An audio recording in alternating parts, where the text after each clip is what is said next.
Good afternoon. I hope everyone has been enjoying this day as much as I have. Now it's my pleasure, it's really my honor and privilege to introduce remarks from Joseph R. Biden, Jr., the 46th President of the United States of America. Thank you, Jonathan, for your leadership of the Anti-Defamation League. And thank all of you for attending this summit that comes at a very difficult time with rising anti-Semitism in America and around the world. The Anti-Defamation League's most recent data shows this past year had the highest number of anti-Semitic incidents on record since the organization began tracking them more than 40 years ago. It's wrong. It's outrageous. And it's up to all of us to stop it. You know, we have to say as clearly and forcefully as possible, anti-Semitism and all forms of hate and violence have no place in America. For over a century, the Anti-Defamation League has done just that, recognizing that failure to call out hate is complicity. Silence is complicity. We must not remain silent. That's why I appointed Deborah Lipstadt, a Holocaust expert, as the first ambassador-level special envoy to monitor and combat anti-Semitism. My administration helped secure the largest increase in funding ever for the physical security of nonprofits, including synagogues and Jewish community centers. I held a historic White House summit to combat hate-fueled violence, including anti-Semitism. We're facing serious challenges, but I'm here to deliver a message. In America, evil will not win. Hate will not prevail, and venom and violence and anti-Semitism will not be the story of our time. America stands with you. I stand with you. So keep the faith. May God bless you all for what you're doing. Please welcome back our hosts, Juju Chang and Abigail Pogrebin.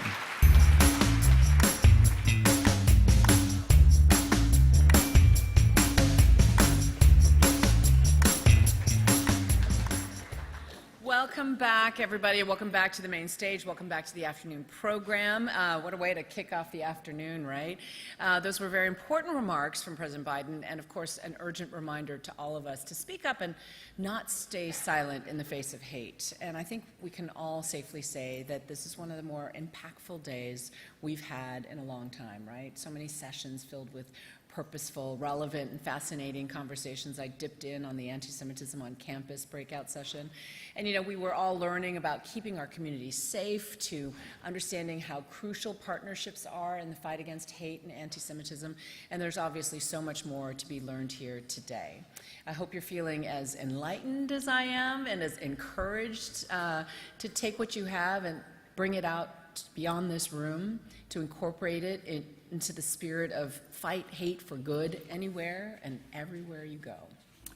I could not agree more, Juju. And speaking of inspiring, we want to also highlight a special award that was given out during a special session today. ADL's Daniel Pearl Award recognizes leaders who demonstrate a commitment to the values which guided the life of murdered Wall Street Journal reporter Daniel Pearl. I just learned he was Juju's classmate.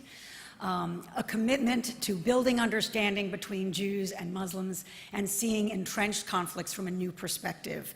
Established by longtime ADL leaders George and Ruth Moss of blessed memory and their son Richard, a childhood friend of Daniel's, ADL is extremely proud to honor my friend Imam Abdullah Antepli, professor of public policy and the campus imam at Duke University, and co-director. Abdullah is co-director of the Muslim Leadership Initiative, MLI, at the Shalom Hartman Institute's Muslim Leadership Program. Imam Antepli, who often finds himself attacked and delegitimized by those who defame and delegitimize Israel, is the most deserving honoree of the 2022 ADL Daniel Pearl Award, particularly during this year, the 20th anniversary of Daniel's death in 2002.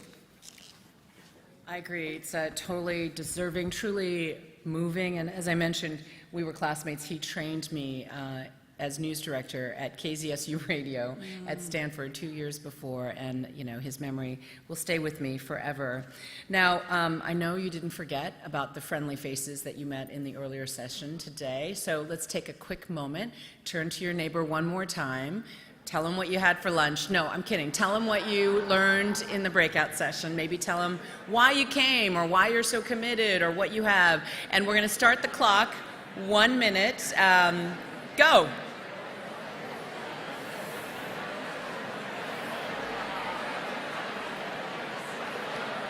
He was so soft-spoken. He was like, I did the 2 to 6 a.m. radio DJing. He taught me how to spin the records and all that. And then he taught me how to, splice audio tape. That's how old we are. Isn't that crazy? And he was a news always director. going to be... Yeah, he was a news director. He wanted to be a journalist. So did I. I met his widow once. What's her name? I want to say Miriam, but I can't remember. Yeah. She's French. Remember, she remember was in the that. movie. I remember. Angelina Jolie played her. It just gives me shivers every time I think Oh, of it. gosh.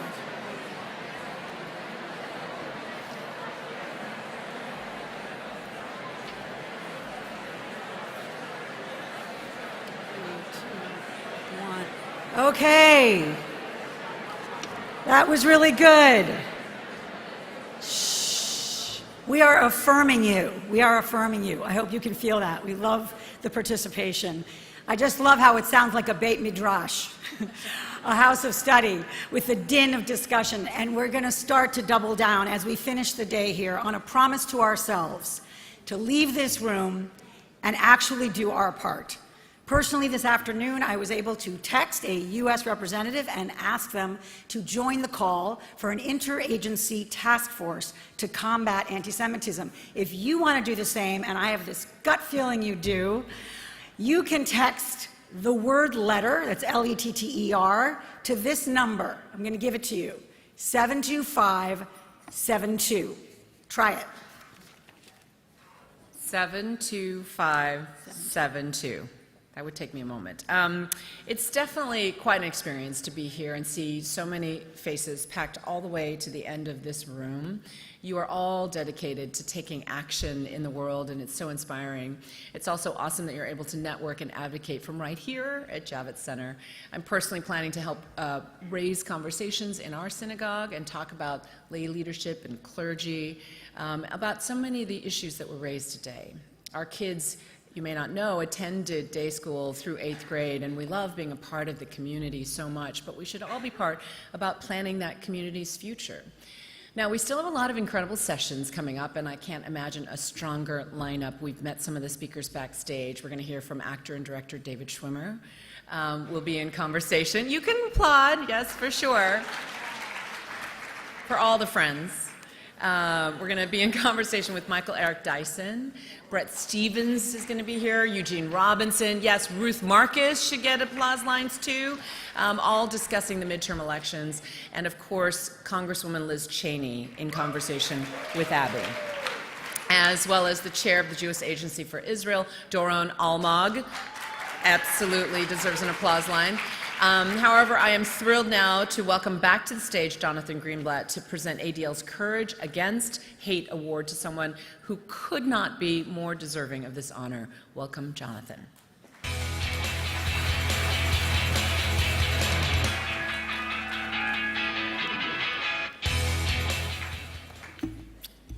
Hello again. 3 years ago, when we held our last in-person Never Is Now Summit, when we sat in this room, again almost 3 years to the day, I don't think any of us could have imagined that the COVID-19 pandemic was literally on the horizon. It took over our world. It transformed our world.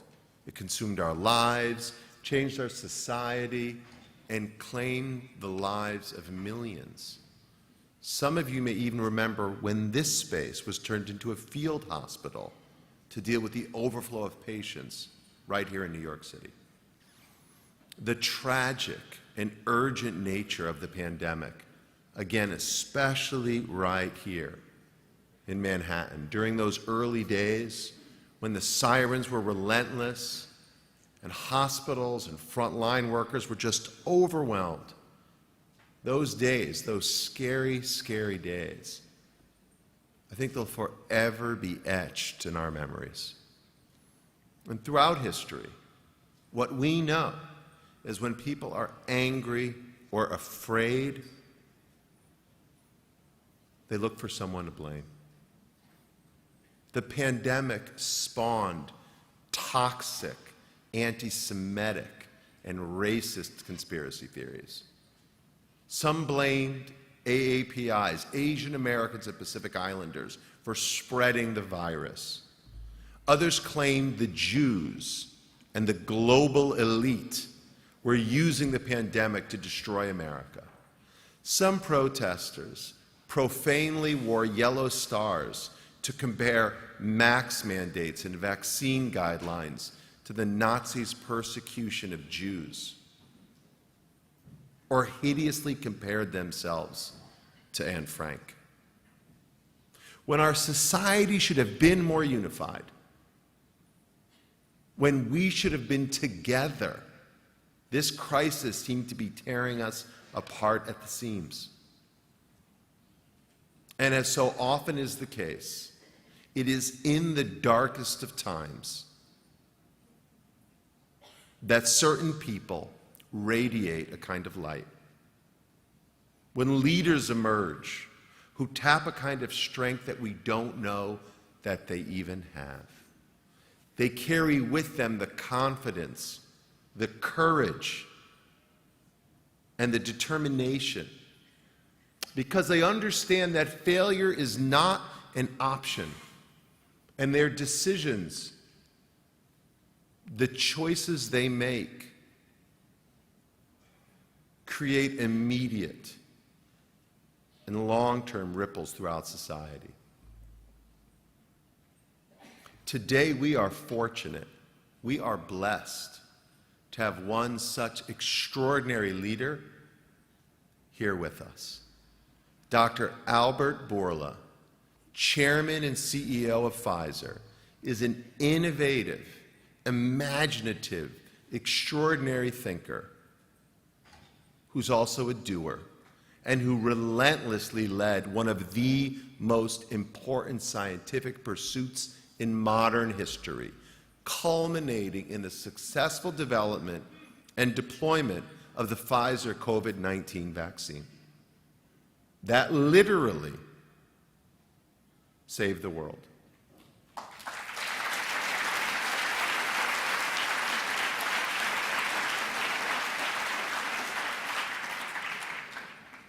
Dr. Bourla has said that he's Greek by birth and American by choice. They made vaccines available to poorer countries at no cost at all.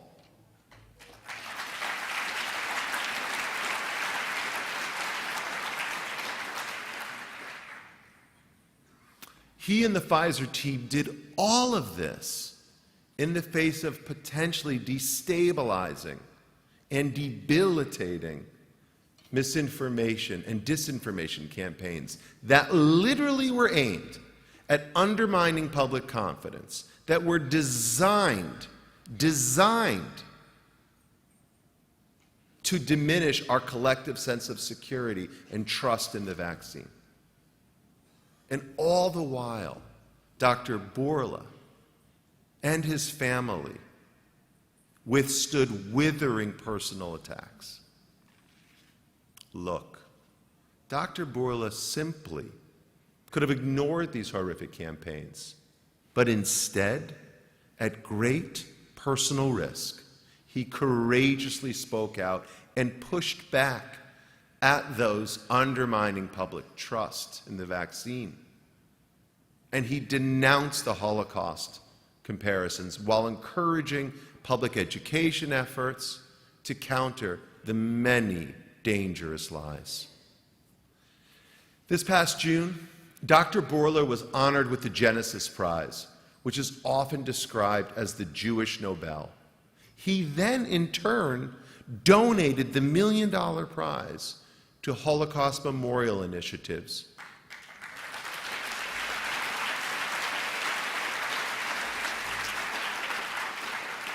And to preserving the Jewish history of his hometown in Greece, where his parents were among the only Jewish survivors of the Holocaust. Today, right here, in honor of his exemplary leadership, his incomparable decency, and his extraordinary personal commitment to fighting hate for good, we present Dr. Bourla with the ADL Courage Against Hate Award.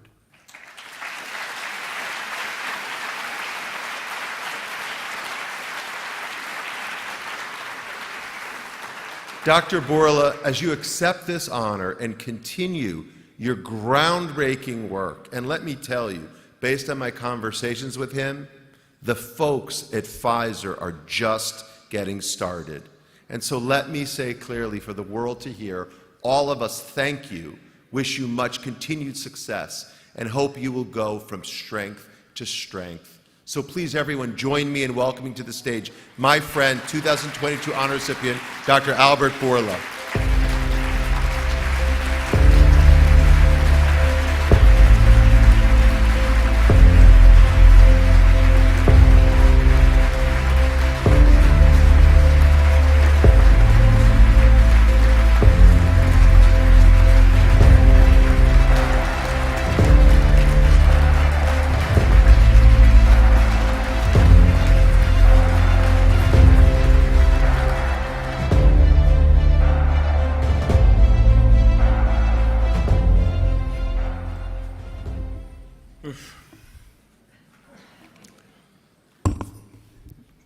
Good afternoon. Thank you, Jonathan, and thank you all. I want to start, first of all, by expressing my gratitude to Pfizer's 80,000 purpose-driven colleagues. They are among the most courageous people I have ever met, and it is my privilege to serve as a member of their team.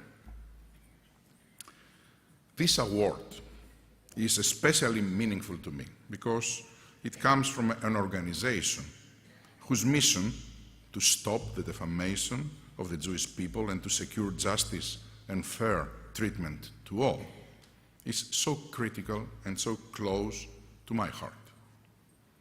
And it calls to mind one of Pfizer's own core values, equity. For more than a century, ADL has been true to Sigmund Livingstone's bold and courageous vision that there be an organization dedicated not only to combating anti-Semitism, but also to countering extremism and battling bigotry wherever and whenever they are found. Under the leadership of Ben Sachs, Jonathan Grimbold, and their talented team, Livingstone's legacy has continued and has made the ADL one of the most important, influential, and effective organizations in the United States and around the world. From disrupting online hate and harassment to protecting civil rights, from securing democracy to challenging bias, you are at the forefront of some of the greatest challenges of our time, and the work you do every day sets a course towards a better, brighter, and more just future for all.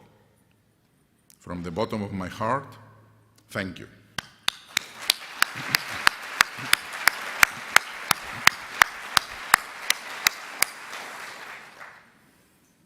In thinking about the words of this award, Courage Against Hate, I found myself reflecting on the causes and consequences of hate. And I was struck by the central role of disinformation. Now, I'm not talking about misinformation, which is false information regardless of the intent to mislead. Misinformation is damaging, but it can be innocent. Disinformation, on the other hand, is false information knowingly and intentionally spread. It is always malicious. It is never benign, and it is never acceptable. I am a scientist, and I believe it is accurate to say we are in a golden age of science, filled with great promise for finding treatments and even cures for some of the world's most devastating diseases. However, the promise of transformational improvements in global health is being threatened by dangerous rhetoric and by the spreading of disinformation. We need only look to the battle against COVID-19 to see the impact malevolent disinformation about the virus and vaccines and the gross politicization of COVID had to lead the unnecessary and preventable suffering and death. As close as I am to that situation, you need not take it from me. Highly regarded scientific and medical experts have said the same thing. No less an authority than former NIH Director Francis Collins lamented the tidal wave of disinformation we have seen during the pandemic. In a recent interview, he said, "We were basically outgunned dramatically by lies and conspiracies in social media. We should have had our own version of flooding the system with truth." Naturally, where there is disinformation, there is often hate and intentional harm. And those who target our community, among others, rarely miss the opportunity to make their mark. Anti-Semitic messages on social media and on flyers posted in communities across the country suggested that the coronavirus was a tool for Jews to expand a global influence, that Jews were profiting from COVID, that Jews were the real virus. Hate peddlers referred to the Jew vaccine to dissuade others from receiving it. Some messages even referred to my own Jewish heritage and used as an evidence that the widespread vaccine effort was part of a calculated, long-term Jewish plot to institute, I quote, a global Jew government. Of course, these hateful messages are nothing new. I was painfully reminded of this not too long ago at Yad Vashem in Israel, when I was shown a vicious editorial cartoon in which the Nazis tried to discourage the public from taking vaccines, named them the vaccines of the Jews. 90 years after, not many things have changed in the world. No one in this room needs to be told the details of the Holocaust. We know them all too well. As Jonathan said, I am a child of Holocaust survivors, and some may know that my beloved mother was literally seconds away from being executed by a Nazi firing squad before the gunman was called off. But what is important for all of us to remember is how Hitler got started and what enabled him to do what he did. The Holocaust didn't start in Auschwitz. The Holocaust started with disinformation. And that was the disinformation of fake news, of lies, of disinformation, propaganda that resulted in hatred and fear, which led the Nazis to follow Hitler's call to exterminate Jews. The sheer magnitude of what happened, while perhaps incomprehensibly to many of us, especially, unfortunately, to many in younger generations, makes it critical that we identify and speak out about the factors that enable it. We cannot allow the passage of time to cause us or our children and grandchildren to be any less horrified or any less vigilant than we are.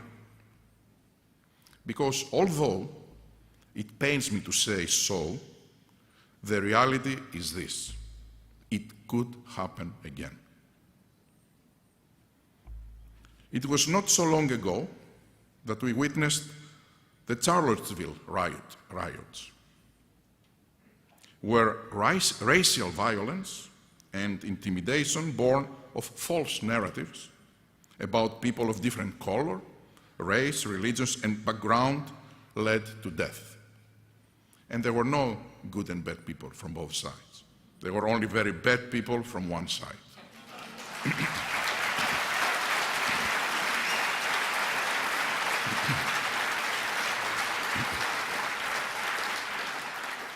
Who can forget the contorted and menacing faces of those hate-filled, carrying torches as they marched in lockstep and chanted, "Jews will not replace us"?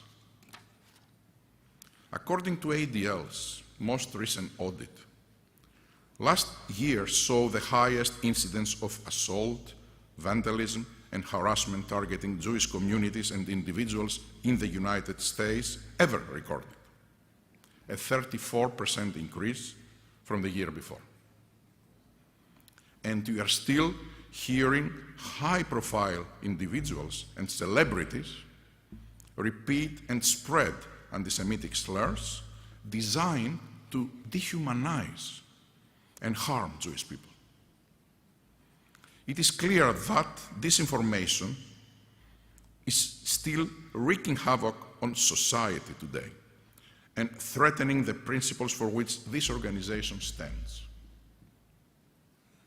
The hatred and ignorance that it creates prevents us from seeing one another as people, as individuals with lives that deserve to be protected. When people use disinformation to create fear, they become agents of evil, and not only against Jews. Whether it is the disinformation about the AIDS epidemic in the 80s, when we were encouraged to fear certain people instead of the disease, or the January 6th attack in the United States Capitol, when lies and conspiracy theories threatened the peaceful transfer of power and resulted in the death of 5 police officers. We know that intentional spreading of false information leads to fear, which in turn leads to tragic outcomes. History is rife with illustrations of the high cost of disinformation, of the harm that can be inflicted when people in positions of power knowingly lie. Now, there are bright spots amid this darkness. Just last month, a jury in this country awarded close to $1 billion to families of those who lost loved ones in the Sandy Hook massacre. Because one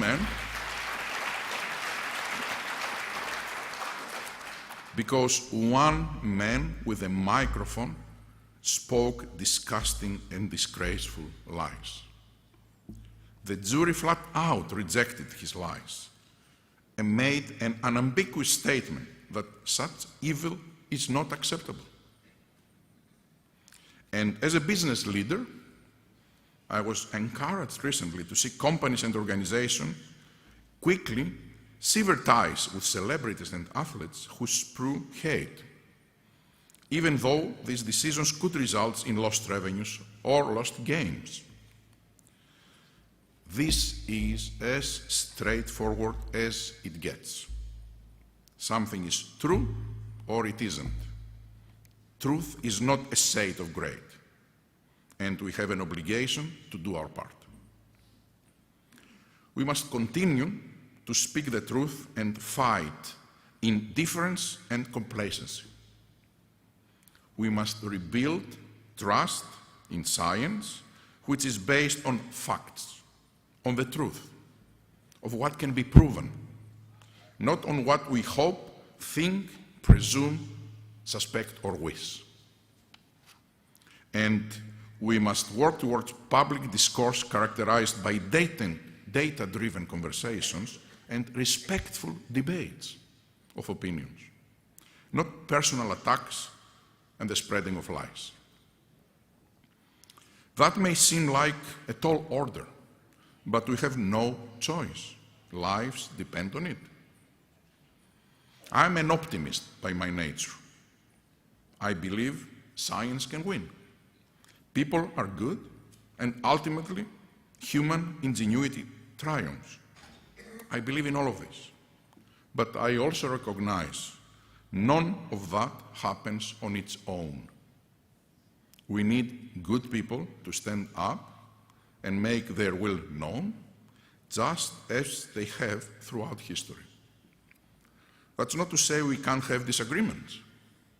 Democracy is stronger when we have different opinions. Still, my hope is that policymakers and political leaders of every background and ideology rely on facts and respect those with whom they may disagree. One of the founding fathers of this country, John Adams, said, "Facts are stubborn things. And whatever may be our wishes, our inclinations, or the dictates of our passion, they cannot alter the state of facts and evidence." These are wise words from a wise man. While the political factors at play when Adams said that may be different from what we face today, those words are as important now, perhaps even more so, than when he originally uttered them many years ago. Ladies and gentlemen, we have a question to answer. And it is not an exaggeration to say that when we decide, to say that what we decide will have a profound impact on the future of life as we know it, and on mankind itself. The question is this: when the history of our era is written, what will be said of us? Will it be said that when challenged, we cowered, gave into fear, and allowed the forces of evil to spread vicious, hateful, malicious lies that advanced a dark, deadly agenda, robbed us from our freedom, and in many cases our very lives? Or will it be said that we were resolute in our insistence of the truth, that we stood up, that we were courageous even at risk of our own safety, that we called out, condemned, and rejected those who told lies, that we never wavered in our efforts to rely on facts to inform what we said and did, and that society flourished as a result? This is a question we can answer only through our actions. It will take hard work and dedication, and especially courage. But I'm confident that if we stand together, if we commit to one another and to our shared future, we can answer that question truthfully, courageously, and with pride. Thank you very much for your honor you have bestowed today. I will cherish it forever.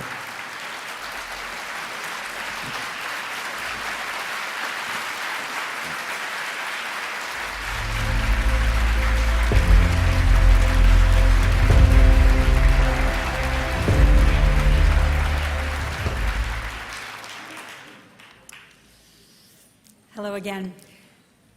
Between Pfizer's incredible efforts with the COVID-19 pandemic and Albert Bourla's dedication to keeping the memory of Holocaust survivors alive, this award is so well deserved. Mazel tov, Albert.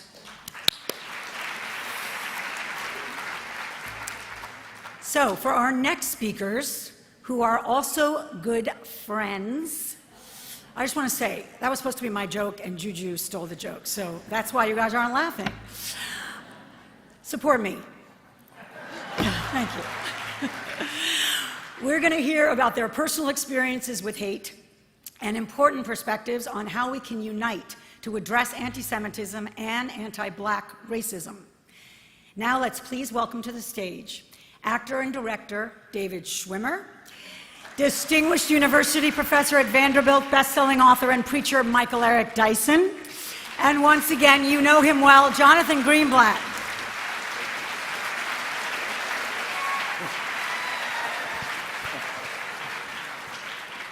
All right. What a pleasure it is to be up here with both of you, David and Michael. Why don't we get started, David? Why don't I start with you? All right. Because I know this is a very personal topic for you, and you grew up at a time when we were starting to see huge changes in society as a result of the civil rights movement, such as school integration. The landmark Civil Rights Act was passed prohibiting discrimination against African Americans just 2 years before you were born. Share with us, we've talked a little bit one-on-one. Share with us a bit about your own personal experience, Right. and what it meant growing up with this in the Jewish community, and how that experience has shaped your perspective today. First of all, thank you for having me. I really, it's an honor to be here.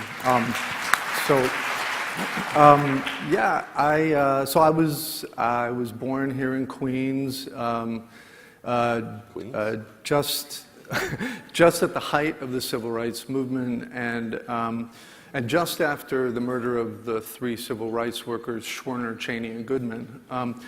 And so for those of you who may not know, Michael Schwerner was a 24-year-old Brooklyn Jew, an activist who worked with Andrew Goodman, a 21-year-old Jewish kid from Brooklyn, and they drove down to Mississippi and worked with James Cheney, a young black activist, to get out the vote, basically register black folks to vote, some of them for the first time.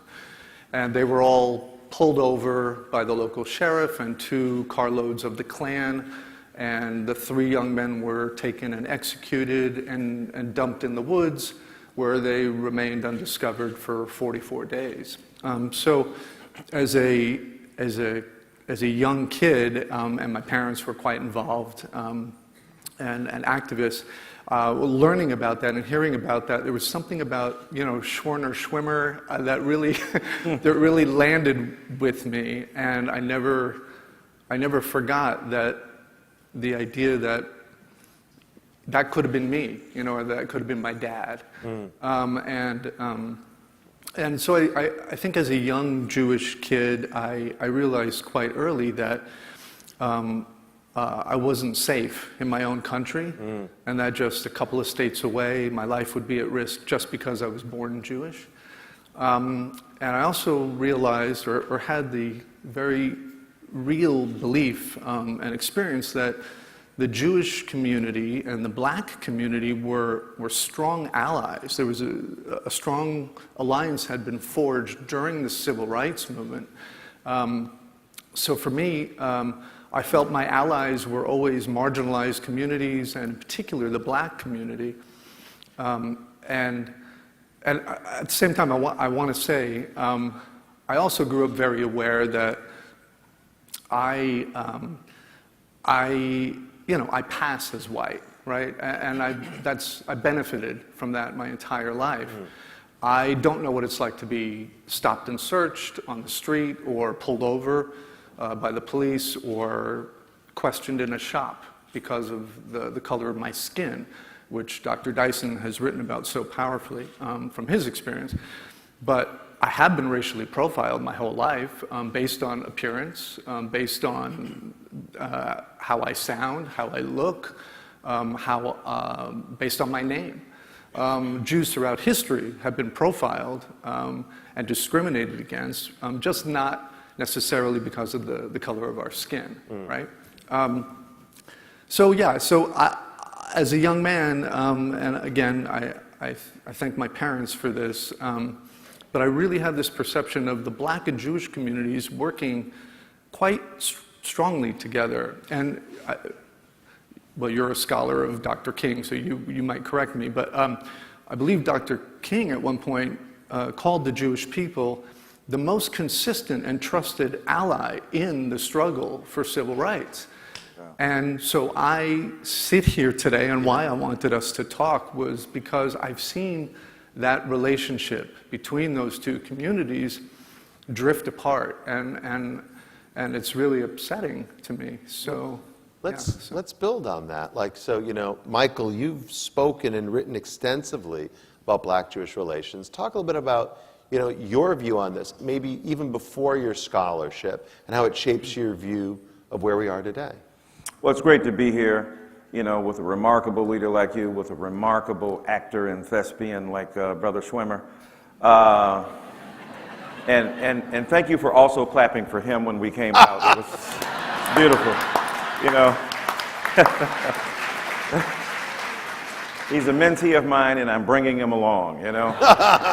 So, obviously, I too felt the deep roots of a passionate engagement with a people who were similarly, you know, demonized and stigmatized.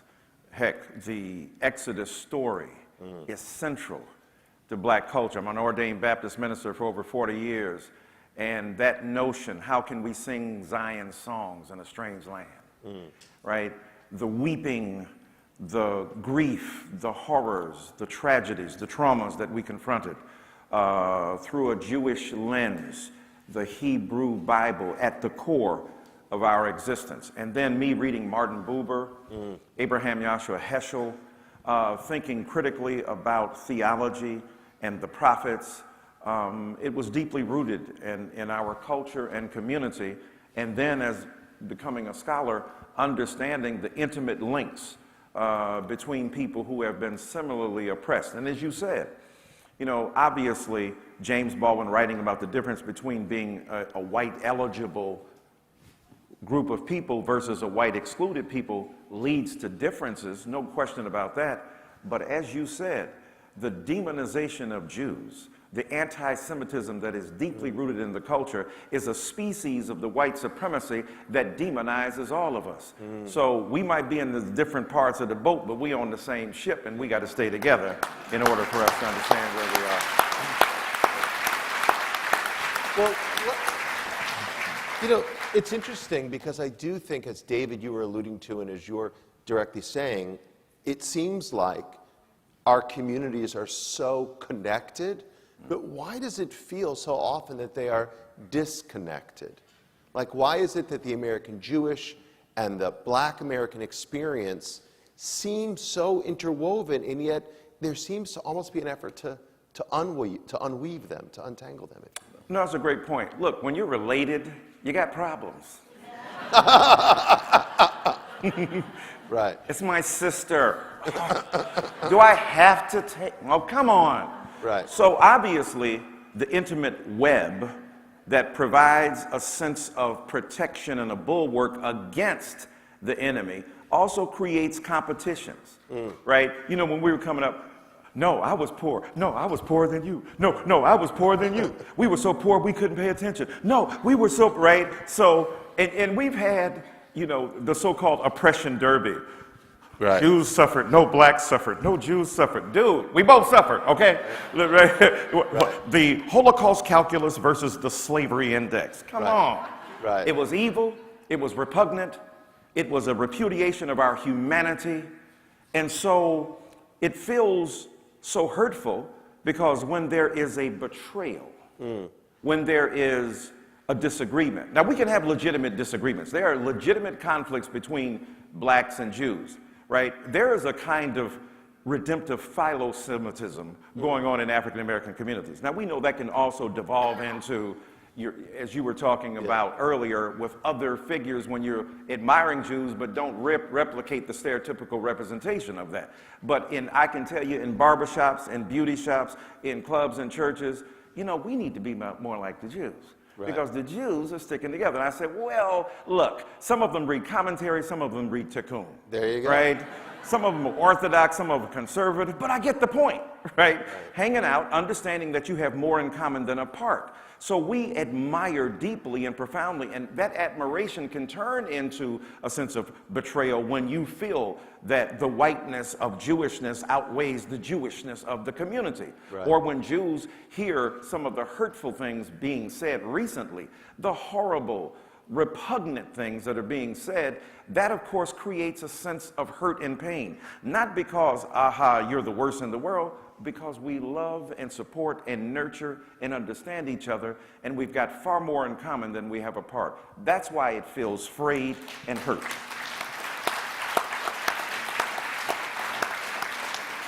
David, can you talk a bit about how you see it from your platform as well? I mean, you're an incredibly visible figure in the arts. I mean, you have such high name recognition. Everyone knows who you are. And yet I know these issues kind of burn at your core. So how do you think about using your platform to speak out and to show up on these things? I mean, I think it's my responsibility. I think, you know, I don't do enough, but I do what I can and what I feel is appropriate at the time. I think we could always do more. I hope to lead by example, and because I really feel one of the biggest problems is silence. As I've said, silence is complicity. Yeah. And so I try to urge people to speak out, and I'm encouraged by people who are non-Jewish allies like John Legend and even recently John Mellencamp, who take a stand and are really outspoken about being an ally to the Jewish people. But I guess it's also how I was raised, you know, and I think maybe Jews have this in common, where it's kind of a moral obligation to leave the world a better place than how we found it, and or at least try. So that's just been instilled in me from such a young age that I think it's imperative. Powerful. And I think so true, right? I think that's a driving theme of this conference, if you will. People aren't just coming here to talk, they're coming here to learn what to do.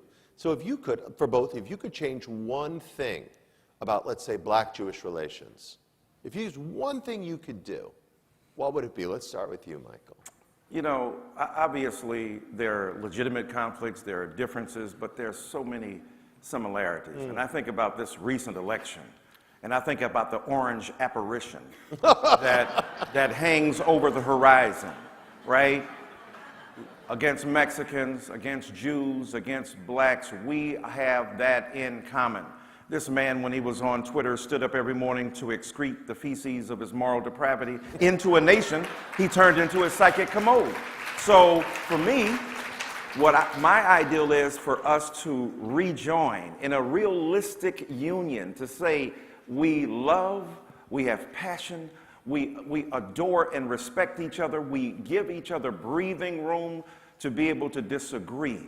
But what I love about this man right here is that even when there has been extraordinary misconduct and horrible anti-Semitism, he's not trying to cancel the person, right? Cancel culture. I ain't no magazine. You ain't got no subscription. You ain't trying to cancel me as a human being. Yeah. But cancel the debt. Cancel the debt to ignorance. Open up a line of credit to your humanity so that we all can stand together. Bravo.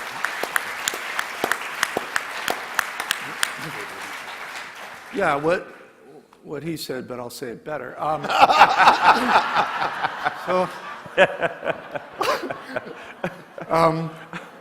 tired of loaning my good looks to him. I'm tired of it.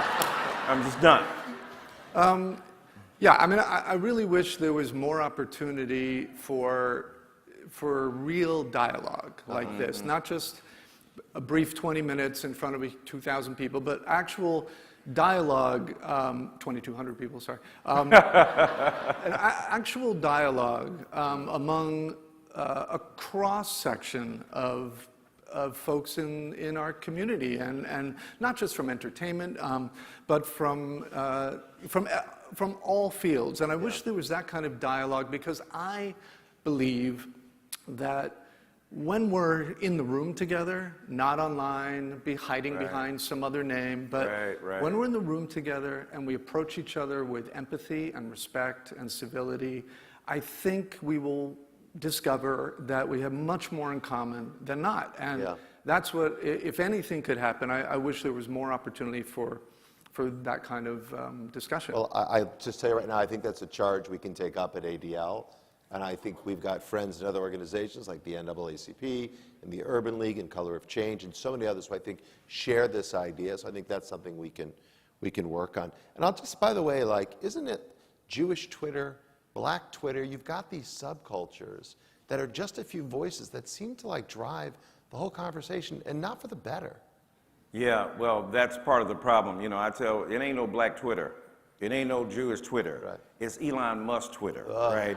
And if he moves that thing off, the schneid, so to speak, you ain't got nothing left. Now, we do ingenious things. 2.5% of the population, 13% of the population. We are bad somebodies, right? we take little and make a lot. Yeah. And so instead of seeing that as a demonizing thread of bewilderment, stitch that into the fabric of our consciousness together. If black folk and Jewish folk could leverage our authority, presence, and our moral vision for this community, we could transform this culture altogether. Bravo. Yeah, I was just, yes, I think that, I was thinking if Kanye West had taken his energy, his immense talent, his genius, and applied it to bridging, bridge building between communities and to spread love rather than divisiveness, I mean, it would be unbelievable, right? So I think we have to educate, we have to give people permission to grow and to use their platform to build bridges rather than tear things apart. 100%. So actually, let's end on a positive note, right? I want to ask each of you, I talked about this in my speech earlier today, like I think one of the things we can all do is not lose hope. But let me ask each of you, like in this moment, what gives you hope? What inspires you? Well, look, the great mystic Howard Thurman said that we must resist the temptation to scale down our dreams to the event that we confront right now. Whatever it is, divorce, death, destruction, kids won't pay attention, wives and husbands won't come home before 5 o'clock, right? Whatever you're confronting, that he said that particular event will not exhaust the infinite capacity of you as a human being to adapt to your situation and to see a different future. So our enslaved foreparents could never imagine that there would be an Obama or a Martin Luther King Jr., but they harvested a sense of expectation. And Thurman said this, you can either be a prisoner of the event or you can be a prisoner of hope. It's a choice that you make, and I choose to be a prisoner of hope. Bravo. It is tough to follow him, David, I got to tell you. Yeah. Yeah, whose idea was it? You know, what gives me hope is what I said before, allies, especially non-Jewish allies, speaking out. And I'll tell you, there was, when I had first posted my objection to what some of the remarks that Yi had made, I got a lot of death threats, you know, from every day, from all walks of life, every race. And I also got many messages that were that were kind of dragging me for coming after a member of the black community. And there was one message in particular that, for whatever reason, got my attention, that led with something anti-Semitic towards me, saying, you know, you Jews always talk badly and treat blacks badly, and I'm sure you do too. And it really hurt because, you know, this person doesn't know me. But the reason I'm just mentioning this is that I looked at her profile, and she's this really kind of really cool, I think 45-year-old black woman, over 9,000 followers, professional in the music industry. a member of the church, an activist, has a beautiful daughter and nieces, my daughter's age, and I'm just like, I feel like I got to try to reach this woman. Right? I have to try. And so I messaged her, which I never really do, but I reached out to her, again, with respect and civility. I gently corrected her judgment of me, her prejudgment of me.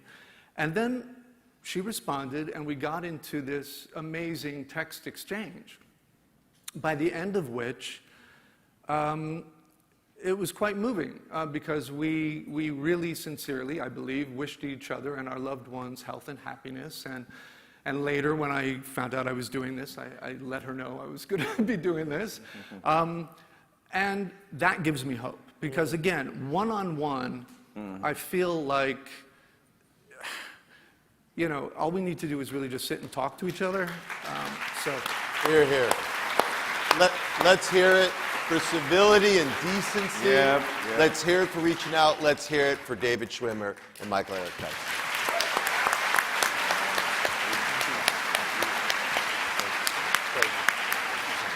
So good.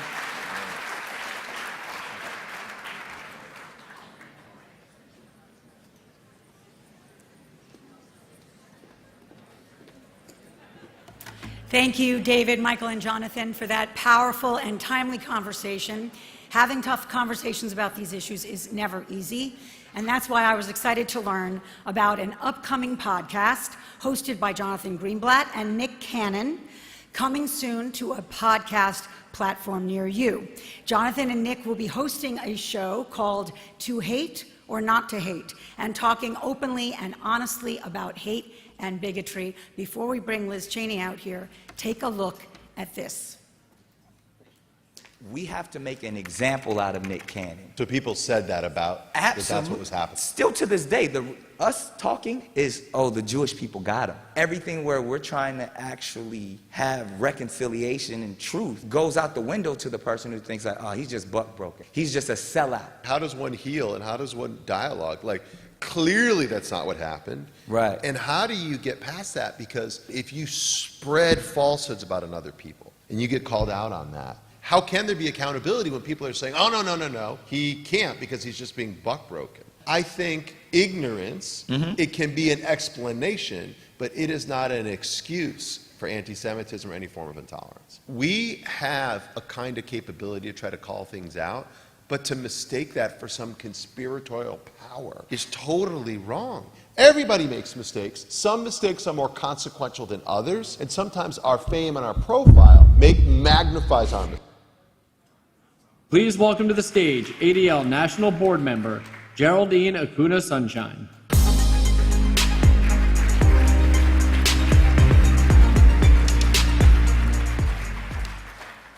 Good afternoon, everyone. My name is Geraldine Acuna Sunshine, and I am a proud member of the ADL National Board of Directors.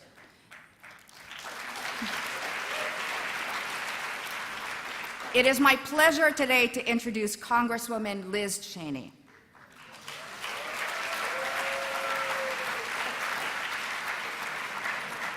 As we all know, the consequences of hate speech are deep and long-lasting, and we are seeing the levels of toxicity and vitriol, not only in politics, but in everyday society, rise on a daily basis. When it comes to addressing these issues head-on, Congresswoman Liz Cheney is on the front lines of the battle because she recognizes that what starts as hate speech escalates quickly to violence and points to the end of civil society. Liz Cheney has served as Wyoming's lone member of Congress in the U.S. House of Representatives since 2016. In addition to sitting on the House Armed Services Committee, she serves as vice chair for the House Select Committee to investigate the January 6th attack on the United States Capitol.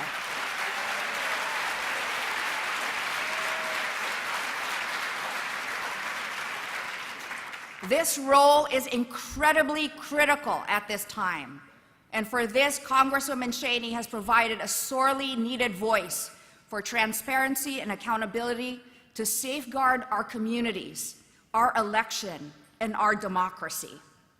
Without her leadership, we would know far less about the insurrection at the Capitol that day, and justice would be all the more elusive. Prior to her election to Congress, Cheney worked at the United States Agency for International Development during the first Bush administration, where she promoted democracy across the world. She then practiced law at White & Case and worked at the United States Agency for International Development during the first Bush administration. The International Finance Corporation, returning to public service during the second Bush administration. A specialist in national security and foreign policy, she was also a Fox News analyst and as the co-author, along with her father, former Vice President Dick Cheney, of Exceptional: Why the World Needs a Powerful America. We are so grateful for Congresswoman Cheney's presence here today and for her incredible courage and leadership. Please join me in welcoming Congresswoman Liz Cheney in conversation with Abby.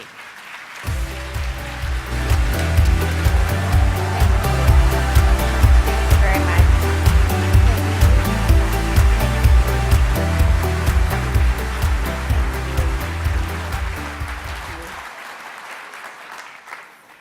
We had a little false start there. That's We keep you on your toes we here, go with the ADL. flow. Welcome. I just want to, full disclosure, you let me call you Liz, so I don't want people to Please. think I'm not being respectful.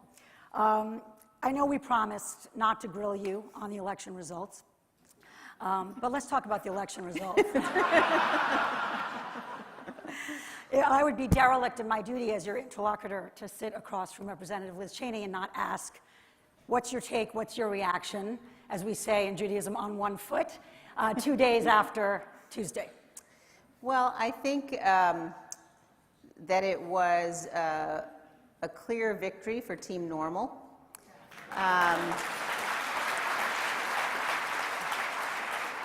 And we have a huge amount of work to do, but I think that you saw in really important races around the country, people coming together to say we believe in democracy, we believe in standing up for the Constitution and for the Republic, and a real rejection of the toxicity and the hate and the vitriol, and of Donald Trump.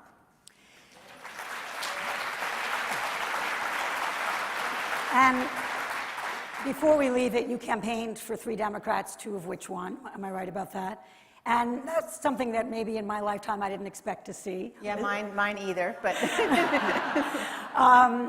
But just to kind of on a serious note, talk about what used to sound kind of almost like sloganeering and utopian, this idea of crossing the aisle, this idea of civility across party lines. Watching you on the committee and watching you now on the election, on the campaign stump, what is the reality of those who you have been able to work with? Like, give us a taste of the world as it could be. yeah, I mean, look, I think that the changes that we're seeing in terms of bipartisanship on behalf of the Constitution, for example, in terms of my campaigning for some of my colleagues who happen to be Democrats, reflects the challenges and the threats that we're facing as a nation. And I think that for me, as well as for my colleagues on the other side of the aisle, there's just been a real recognition of we don't minimize our policy disagreements. We absolutely have policy disagreements, but we recognize that there's something much bigger and more at stake, and that we have to come together and stand for fundamental democratic principles, stand for the rule of law, and that in order to defeat the anti-democratic forces at work in our country today, it's going to require a level of bipartisanship that you might not have seen otherwise. And my colleagues and I on the Select Committee joke with each other and say that we look forward to the days when we can get back to disagreeing, because it will tell us that our politics have righted themselves. I'm glad to hear that you guys have something to joke about occasionally. We spend a lot of hours together. Yes. So let's turn to the focus of this important summit, the disturbing rise in anti-Semitism, hate speech, and hate crimes in this country. How do you diagnose what's contributed to the climate right now, and what specifically is giving it oxygen? You know, I think there are many things, but I think that toleration of the hate speech, acceptance of the hate speech, is one of the most important and dangerous things that I see happening. And, you know, I look at it, one data point or one experience, if you look at how the Republican leadership, and I was then in Republican leadership, look at how we handled the example of Representative Steve King. When he made comments that were white nationalist, we immediately stripped him of his committees. We immediately said this is not acceptable. We said he needed to find another line of work. This is not something that is acceptable within the Republican conference. That was 2 years ago, 3 years ago now. It was the beginning of 2018, I believe, 2019. And if you compare that to how members of the Republican conference today who have expressed openly anti-Semitic views, people like Marjorie Taylor Greene and Paul Gosar, who've attended white supremacist conferences, and they are, in fact, you know, being heralded and playing a much more prominent role.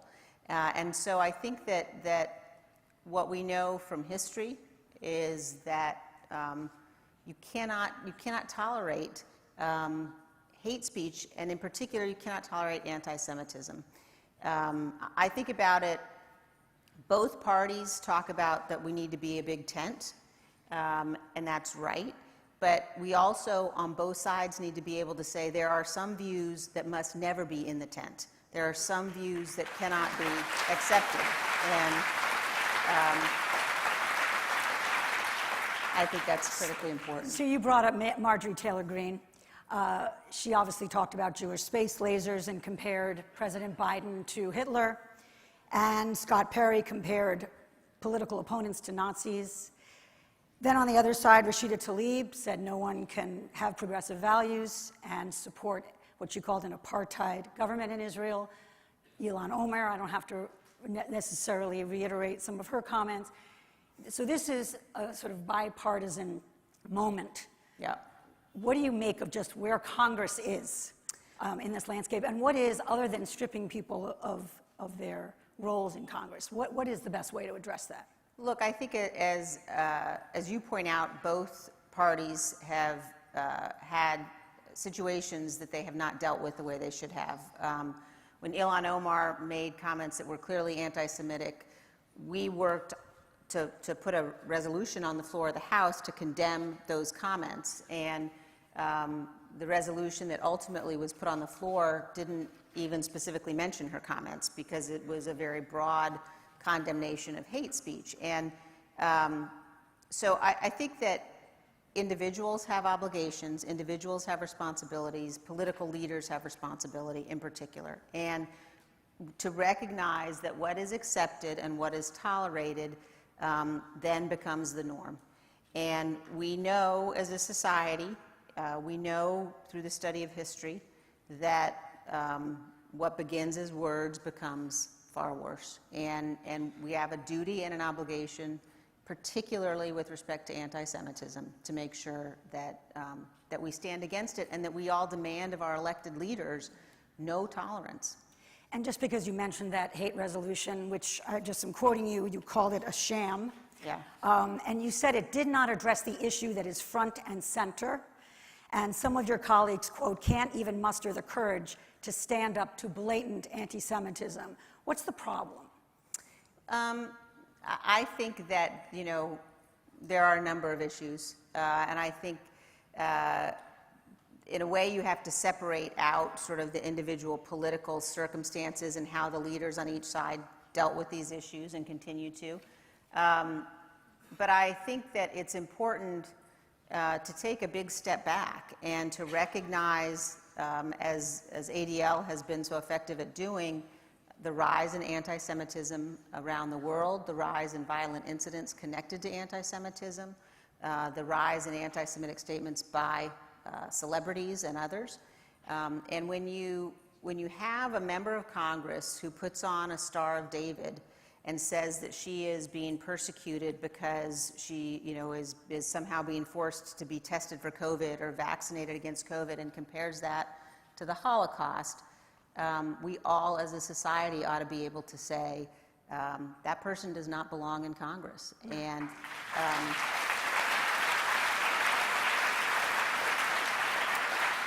but it takes all of our voices and individual responsibility to stand up against that. After the Buffalo supermarket shooting that was so horrific last May, you tweeted, "History has taught us that what begins with words ends in far worse." You just reiterated that here. I just want to talk about the importance of words, because I'm sure you hear, as many of us do, that sometimes it can sound alarmist to get exercised about a tweet or a remark until we see what words can set in motion. How would you kind of, in a way, elevate the urgency of our discourse and something that might be considered casual? Yeah, I mean, I think that you have several different issues that we need to address, and one is just the level of toxicity and vitriol in our politics. And I readily admit that I am somebody who has been very partisan. I'm surely tweeted things against members of the You've other been side. partisan? I know, Oh it's my God. hard to believe. That's going to make news. That's right. But I do think in this current moment, we certainly need to recognize that we've seen violence, and we've seen, in our Capitol building, what can happen when people are incited, when people are lied to.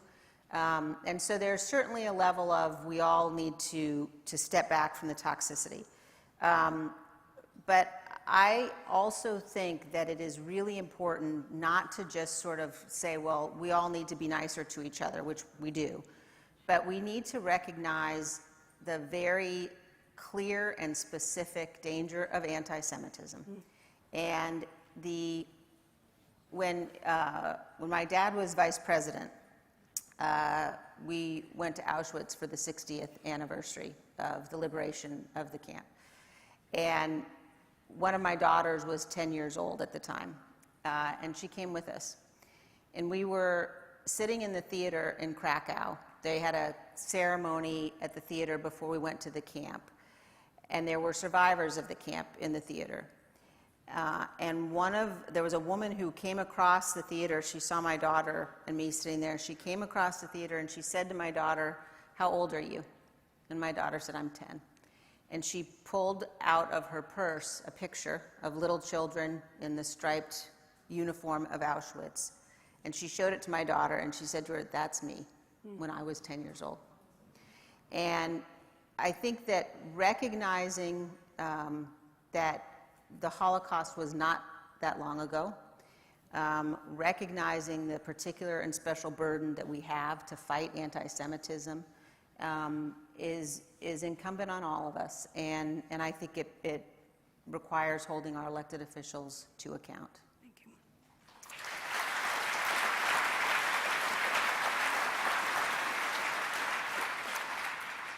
ADL has a consistent charge to all of us, not just at this conference, but all year long, to summon our courage and fortitude, despite the slings and arrows that might come. Now, you've had a lot of experience with slings and arrows, and you've paid a high cost for choosing principle over popularity.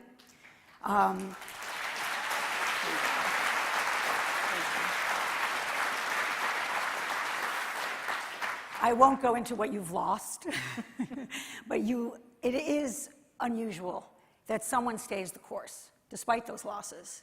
So I would like to ask you, as a really genuine question, how do you answer those who question whether the risk is going to be worth it, when it might mean getting sidelined, losing friendships, jobs, actual security, which I think is more real than certainly in my lifetime, not feeling safe, to stand alone? How do you help us say it's worth the risk? Well, I think, first of all, to me, it's not courage, it's duty. It is an obligation to the Constitution.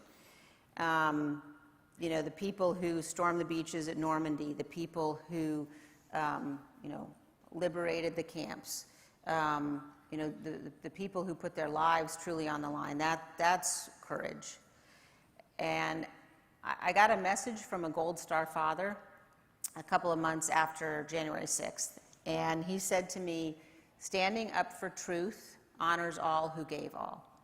And that's something that we all have to remember. But we also, as we think about, the people that we're casting votes for, I've been especially struck over the last year and a half. I've had a number of occasions to do things like go back and look at the Federalist Papers to understand what the founders thought and said and told us. They understood very clearly the potential danger of faction. They did things like, talk about not having the Electoral College meet at the center of government because they didn't want the political pressure. They knew it would be difficult to withstand. And I think that anybody who is in one of these jobs simply to sit in the seat, shouldn't be in the job. And there's a reason why. There's a reason why we swear an oath to the Constitution, and it has to mean something. And it has surprised me that it doesn't mean something to more people.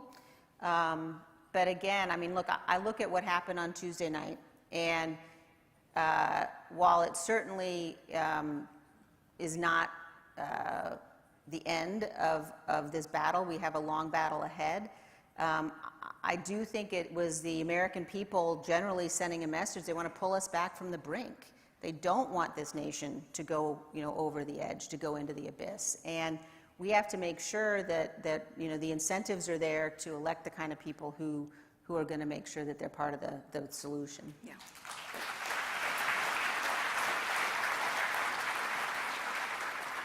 As we run out of time, I just want to talk about a ploy that I think we've seen used against you and your efforts to protect democracy that's also, in a way, can be an overlay with those who call out anti-Semitism.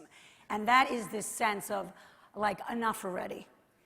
You keep talking about January 6th. You keep talking about, election denial, the fact that democracy is fragile and we have to protect it. There's almost this sense of they're playing into kind of the glut of news and the same kind of language to the point where they can almost say, aren't we all tired of it? Can't you give it a rest? And I think that our charge is that we can't. Right. But again, for those of us who are not in Congress and maybe aren't putting ourselves on the line in that way, just how do you still kind of refuse to be exhausted? Well, I am exhausted sometimes. I have 5 kids, so that's... No, but there's a wonderful book that I recommend to people called Lincoln on the Verge, about Abraham Lincoln's train trip from Springfield to Washington, D.C. in 1861. And Ted Widmer, who's the author of the book, describes Lincoln, and he says he really actually believed in the promise of our founding documents. He really believed it, and that made him dangerous. It made him dangerous to all of the cynical politicians who didn't really believe. And I think that every one of us has to vow that we are going to be dangerous. We are going to stand up for what we believe in. And, it doesn't matter if people try to shout you down or try to tell you to be quiet and then that they're tired of it. We can never be tired of defending the Republic. We can never be tired of fighting against anti-Semitism. We just don't have the luxury to say, all right, we're not going to fight that fight, because it's our fundamental duty and obligation as humans and as Americans.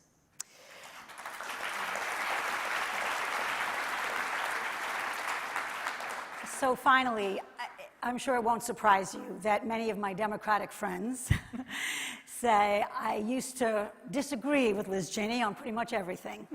I've heard that. But now she's become one of my heroes. And that's not a place I'm sure you thought you'd be. So I'm just, because I get to sit with you for a second on a white couch, tell me what that feels like, to just have really that reaction to what you've done, even if you're out of a job. You know, it's an incredibly moving thing. And when I talk to people, and I have to say it's especially moving when I talk to young women, but to be in a position where, you know, we can acknowledge that we have those differences, but recognizing, you know, there's a fundamentally bigger issue. And I'm especially moved. I have daughters. I have the 3 daughters and 2 sons, and I'm especially moved. It's very emotional when, you know, the young women who come up to me, and by the way, the young people who turned out to vote on Tuesday, I mean, that... Game changer. Yeah. I've been on a lot of college campuses in the last year and a half, and when I talk to the young people, there's just a sense of, and they will say to me, like, we don't agree with you on anything, but we want to fight for the Constitution with you. And I think that watching young people understand how much power individuals have. I also want to say the individuals who've testified in front of the committee, and especially the young women who have had such incredible bravery, people like Cassidy Hutchinson and Sarah Matthews, who stood in the face of tremendous threats and pressure that their older, mostly male colleagues wouldn't stand up to. That just gives me such hope for the country. Well, this is a really private, safe space to tell us. I'm sure. If you want to tell us you're running for president, this is a good time. Thank you. Thank you all. Thank you. Thank you. Thank you very much. This is great. Thank you. Appreciate it. Thank you very much. Thank you. Thank you all.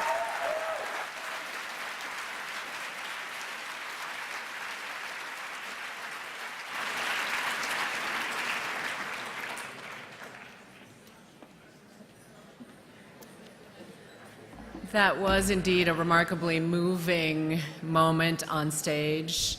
I think listening to Liz Cheney, you realize that righteousness and courage are not partisan issues. Next up, we have a crucial conversation about the midterm elections that took place 2 years ago, and all of what led up to and the results of those elections and the current political climate and what that all means for democracy moving forward.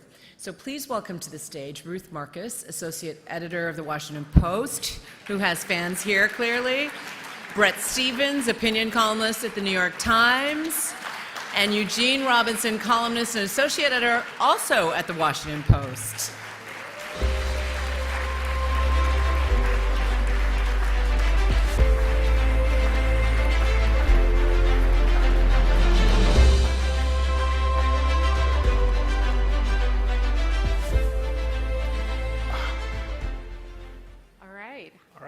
Hi, everybody. Brett, I'm sorry we're double teaming you. It's all right. Post against times. It takes, takes 2 to take you on. We're a slightly larger paper. Oh. All right. I think I deserve that. I'm so glad to be doing this today, and actually particularly glad to be doing it because it's a different conversation than when we had a conference call a week or so ago that we thought we'd be having about this election and about the state of things. So Tuesday was a little bit of a surprise. at least to me. On Eugene, you had written that you were expecting to be surprised, but Yeah. perhaps not like this. No, well, I didn't know if I would be, which direction I'd be surprised in. I just thought this election was really unpredictable, and I thought that I didn't have a lot of confidence in the polling. I didn't have, and you know, you look back at the polls now, and knowing what happened, you can see in there, you know, indications. Yeah, people actually cared about abortion. Yeah, people actually cared about democracy, that sort of thing. But I just thought it was, you know, I actually thought it could break really hard one way or the other. Well, it broke one way, kinda. Mm-hmm. What's the bigger picture takeaway for both of you, Jean first and then Brett, that both of you have in terms of what this tells us about where we are as a country, and in particular, what it tells us about where we are as a country, not red-blue, but on the kinds of issues that ADL cares about, on issues of extremism, on issues of hatred, on issues of anti-Semitism. What's your takeaway? So I would say the overall result of the election, so far as we know it, is a positive sign, a very positive sign amid a lot of really negative signs. I mean, you know, the most sort of openly, clearly anti-Semitic candidate, Mastriano in Pennsylvania, got creamed. This is a good thing. It's a good thing. You know, racism and anti-Semitism did not do that well in this election, and that's a good thing.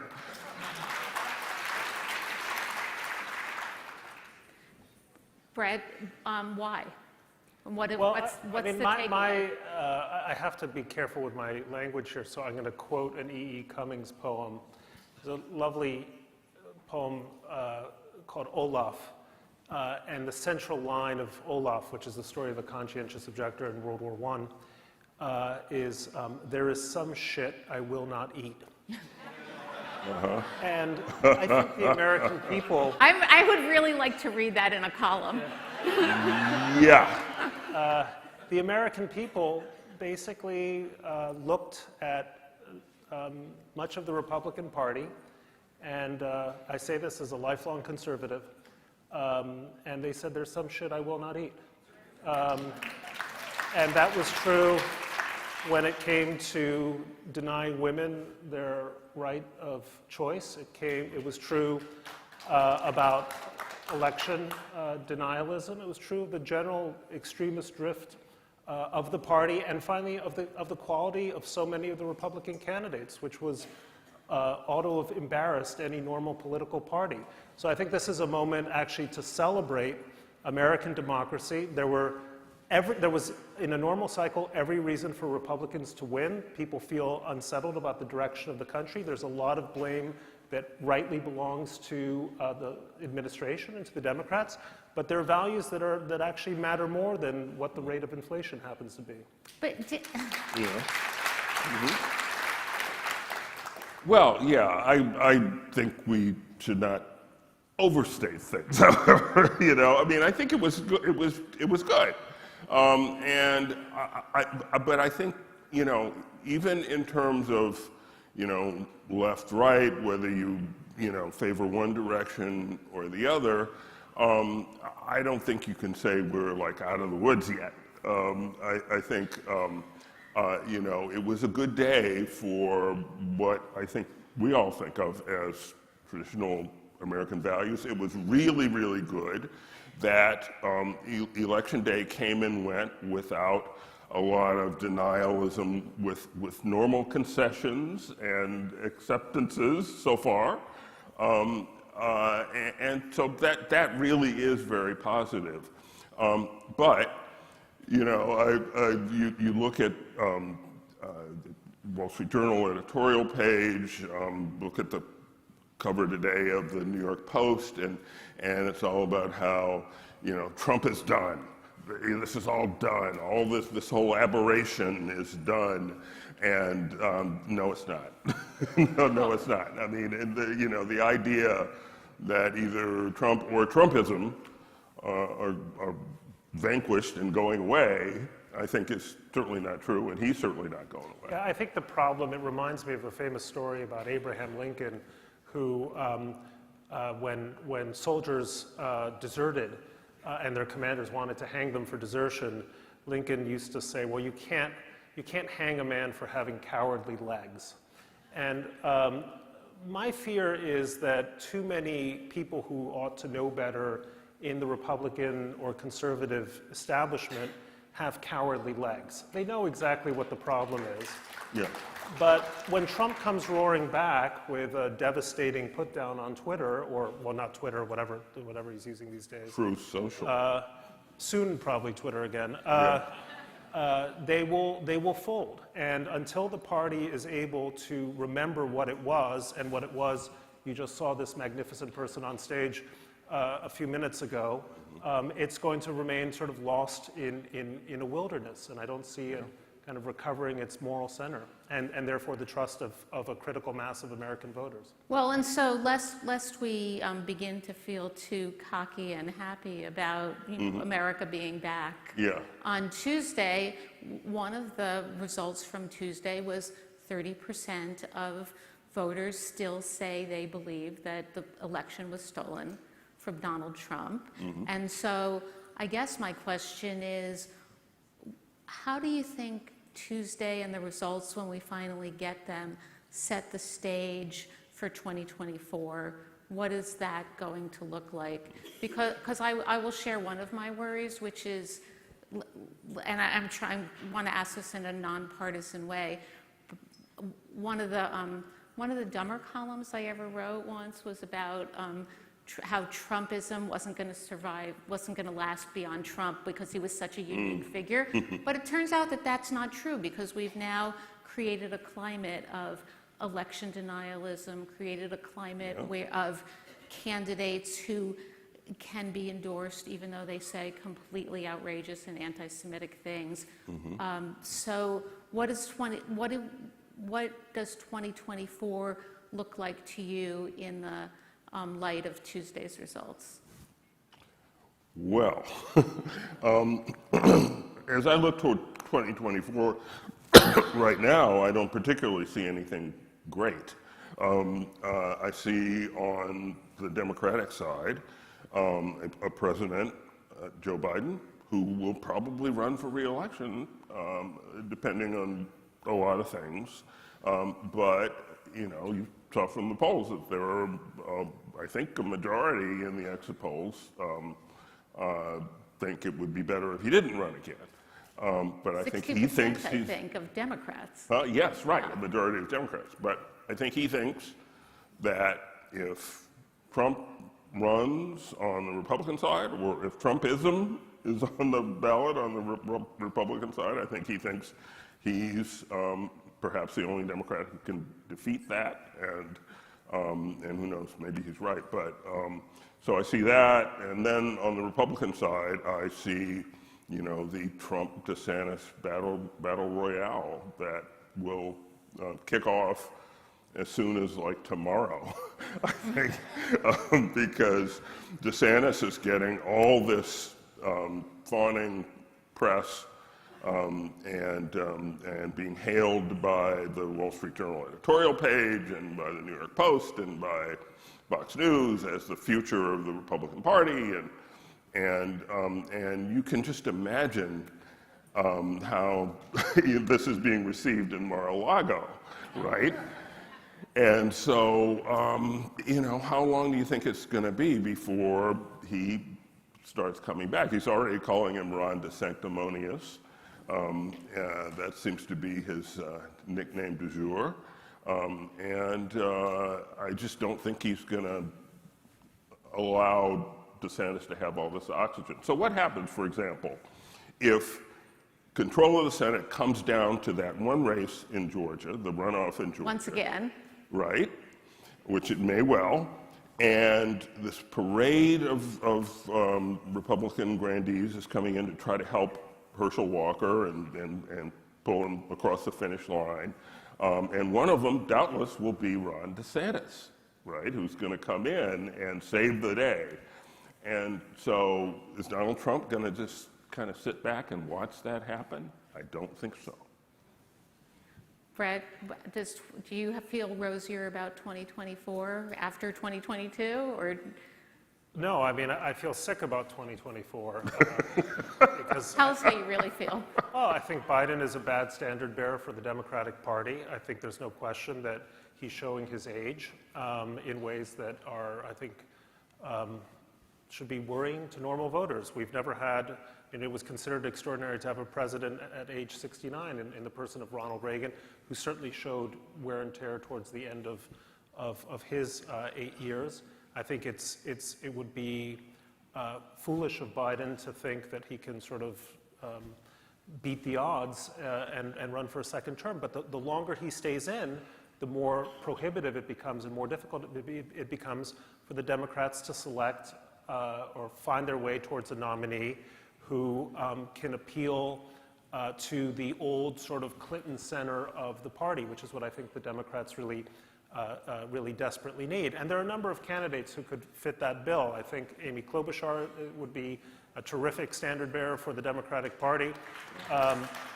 I think Gretchen Whitmer is showing a fair amount of strength. Yeah. So there are lots of candidates there, but Biden has to have the grace to say, I've fulfilled my historic role. I defeated Trump, and hopefully he's going to defeat Putin too, and earn his place among serious presidents in the United States.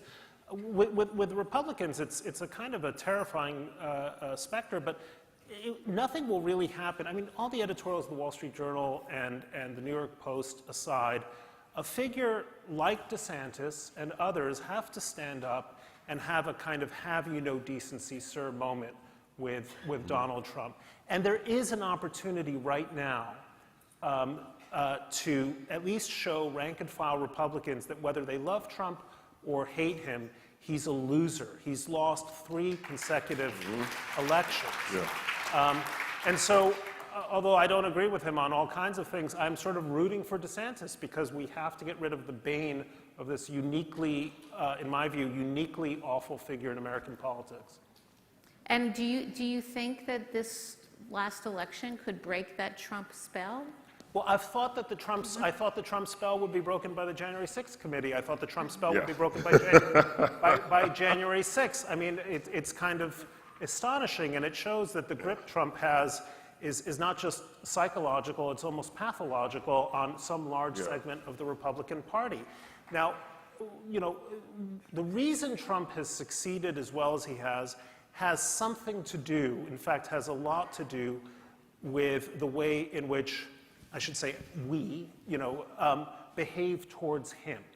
Trump's power comes from being a proudly raised middle finger at what is seen as establishment America.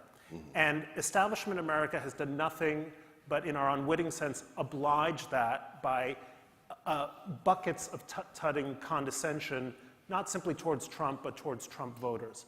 And so we also ought to think seriously about how we approach Trump voters. I wrote a column in the New York Times about this. I'm sorry about the way I spoke about Trump voters. Their concerns are legitimate, and it would behoove mainstream politicians, including Democrats, to say they're angry for reasons that we ought to take cognizance of. We shouldn't put them in any kind of basket of deplorables unless we absolutely have to. To quote Lincoln again, a drop of honey wins more flies than a gallon of gall. Indeed. There's a couple of subjects I want to get to before we run out of time. One is about your trip to Israel and your takeaway there. So actually, let's do that first. You just come back, actually literally off the plane today. You wrote a column about how whatever's going on in Israel, it doesn't amount to fascism. And I'm curious about what lessons you think the Israeli election and the political situation there has, not just for Israel, but for the United States. Well, I mean, a friend of mine whom I quoted, a former Labor MK named Einat Wilf, made an important point, which is that the left of Israel, the left in Israel, has suffered very grievously. One of the big stories from the election is the collapse of the left, because it didn't take seriously the concerns and heartfelt concerns, particularly of lower class Israelis when it came to crime and immigration. And that's a lesson for the Democratic Party, I think today. You ignore those at your peril. Second point is, I think many people in this audience are not only deeply conscious of the fact, but profoundly embarrassed, shamed by the possible inclusion of a genuine fascistic figure, Itamar Ben-Gvir, in a potential coalition. Let's keep this in some perspective. This character got 11% of the vote. Should have been 0%, right? He got 11%. Marine Le Pen won 41% of the vote in France. The right-wing equivalents in Sweden and Italy have also had huge shares. So Israel is not immune to those forces of extreme right-wing populism. But if you compare it to other democracies, it's still looking pretty good. And so all of these obituaries for Israeli democracy, or these kind of these columns that I'm reading saying, you know, Israel is now sort of tipped into full fascism, are just show a profound misunderstanding not only of what happened in Israel, but what's happening globally. I saw people who came out, 71% of Israelis came out in their 5th election in 3 years to vote. And that says something about actually the vibrancy of that democracy, not its ill health.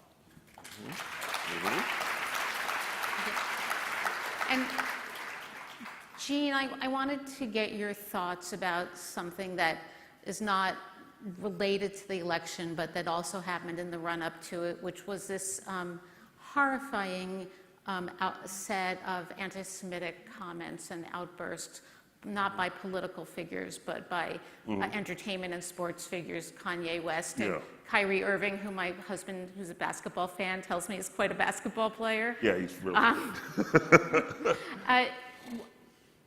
What do we make of the response to this? Do we feel gratified that they have been, I don't want to use the word canceled because that has different connotations that they have been repudiated and punished, or do we feel unsettled that it was perhaps not too little, but perhaps too long, as I know has been talked about earlier today? Well, it was kind of too long at the very least. I mean, I wrote a column just saying I don't think you should overcomplicate this. I wrote about Kanye West.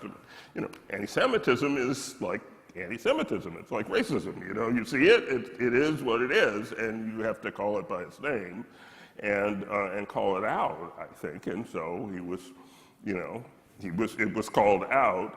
It took, Adidas longer than it should have, I think, to actually take action. But I think it should be made clear. I mean, these are bad things, and they should. And why do people seem to feel a freedom to say the unsayable out loud? Well, I think, look, there's always been, this temptation that some people feel, maybe many people feel, to blame the other for whatever it is you think is besetting you. There's a long history of anti-Semitism, and obviously, and of racism, and people, decide to buy into that. I find it kind of mystifying. I find it gratifying that that it's denounced and that it's recognized for what it is, but I think it has to be called out every single time. I mean, you can't just sort of let it slide and say, oh, well, that's Kanye, or oh, well, that's Kyrie. Yeah. No, I mean, one thing that it brings us full circle, Ruth, is, people forget that anti-Semitism is a particular type of bigotry, because it's not just a bigotry about Jews, it's a conspiracy theory about Jews. And we live in an era of conspiracy theorists. And when people will believe anything about anything, whether it's where Barack Obama was born or the results of the 2020 election, and they'll believe anything about anything, they'll believe the worst about Jews. And that's why it's so important that we are able to align our values in terms of, I'm speaking personally, our Jewish values with a healthy liberal democracy. Not just a liberal democracy institutionally, but what might be called the habits of a free mind. And habits of a free mind reject conspiracy theories of every kind because we know where that leads, not least for us. You guys were wonderful, and you made it really easy for your moderator. And thank you so much. Thank you all. Thank you.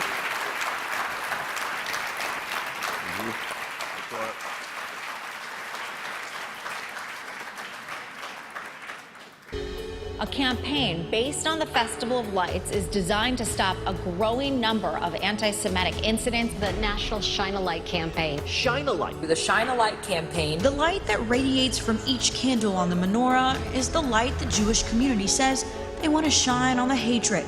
Spurring conversations and awareness in an effort to urge community members to call out anti-Semitism when they see or hear it. To help shine a light on anti-Semitism and hate through education, advocacy, and partnership. Shining a light in the darkest of corners.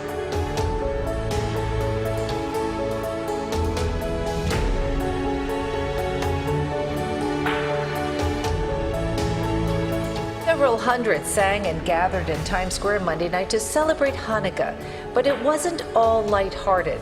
They used the Jewish Festival of Lights to shed light on anti-Semitism.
A little bit of light, wherever it is found, can dispel the darkness and illuminate a path forward.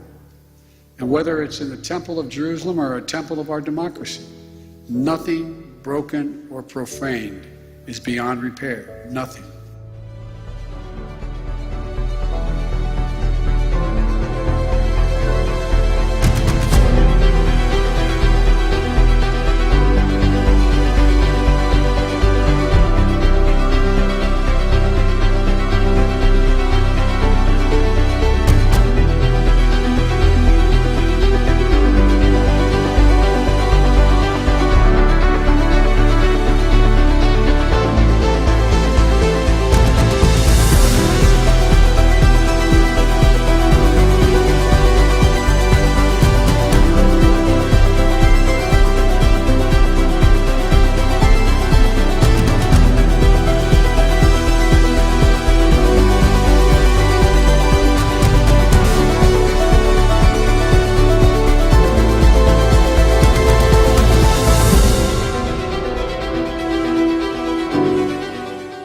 Without giving it a platform.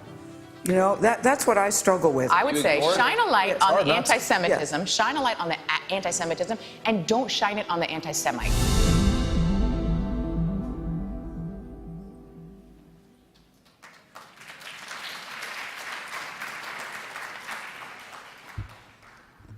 Hi, everyone. I'm Carly Meisel, Global CEO of the Kirsch Foundation. I'll be brief, as it's been a big day, and that was a big act to follow. And the video truly gives you a great sense of what Shine a Light is. We're incredibly proud to partner with the ADL and over 100 foundations, not-for-profits, and corporations for the second year of Shine a Light. And we hope you will all join us this December to help us shine a light. The 4 pillars of engagement are community partnerships, workplace, education, and advocacy. Whether you work at a not-for-profit, run a corporation, are an educator, work with elected officials, or are an individual who wants to support our efforts, we welcome any and all participation. To learn more or get involved, we'll be sharing postcards with information as you leave today. You can visit our website at shinealighton.com, or you can reach out to me or anyone else at the ADL. Thank you so much for being here today and for the good work you're all doing each and every day. See you in December.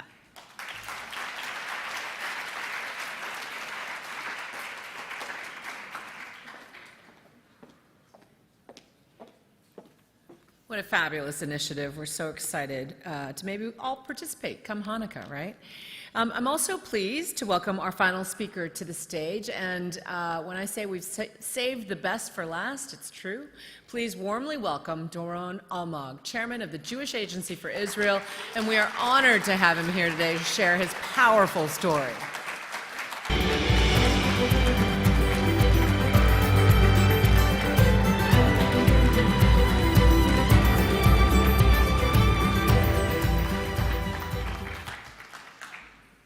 Thank you. I'm privileged and honored. My friend, the CEO of ADL, Mr. Jonathan Greenblatt, summit participant, partners, and colleagues. I've chosen to dedicate my adult life to pursuing 2 main goals.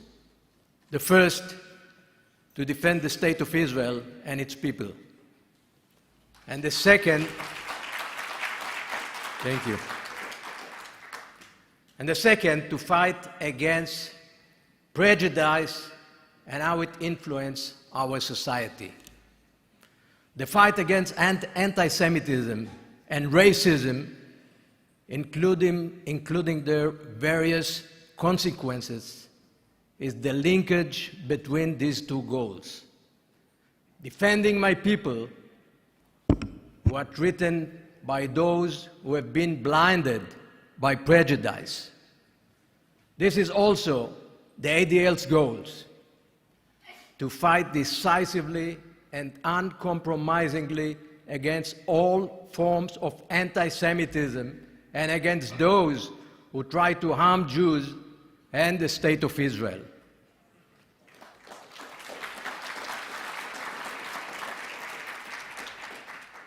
At the age of 18, more than 5 decades ago, when I first wore the IDF uniform, I made a commitment to always stand on the front line, in the first line of battle against those who have made it their goal to harm Jews and the state of Israel.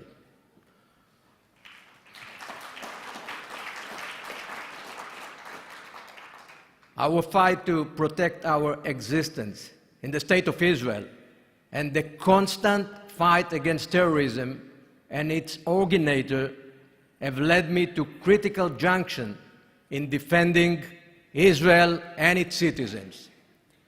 Leading the task force in Tripoli, hunting the murderers who massacred 11 members of the Israeli Olympic delegation in Munich. Commanding a paratroopers unit in the Yom Kippur War against hundreds of Egyptian tanks that invaded our territory. At that time, losing also my beloved brother was killed in the war and many friends. As the first soldier to land in Entebbe, the capital of Uganda, in the unforgettable Operation Entebbe, rescuing 105 Israeli hostages who were kidnapped by terrorists. Later, the operation named after Yoni Netanyahu, Lieutenant Colonel Yonatan Netanyahu, who was the commander of Sayeret Matkal and killed during the operation. In Operation Peace of Galilee, leading airborne paratroopers forces from the Awali River to Beirut in a 7-day campaign against Syrian forces and terrorists.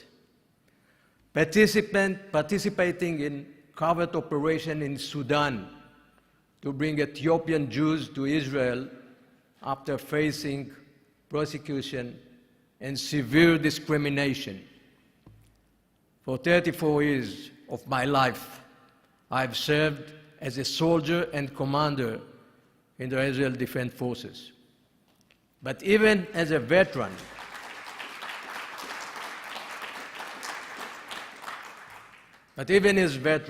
my mission to serve the State of Israel and Israeli society carried on.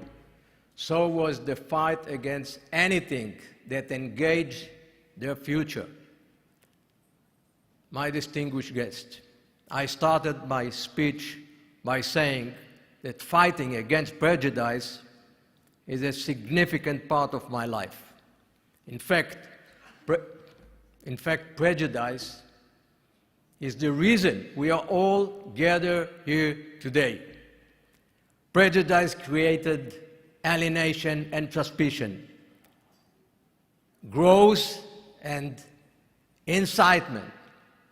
Many times prejudice turns into violence, verbal at first, then also physical. Anti-Semitism and racism are severe, despicable expressions of prejudice, but they are certainly not the only one. I would like to share with you my personal encounter with prejudice and how I choose to face it. As a matter of fact, me and my wife, Didi, sitting here. 30, they deserve it. 38 years ago, my wife and I had our son, Eran, named after my brother was killed in the Yom Kippur War. Eran was born with autism and severe mental retardation.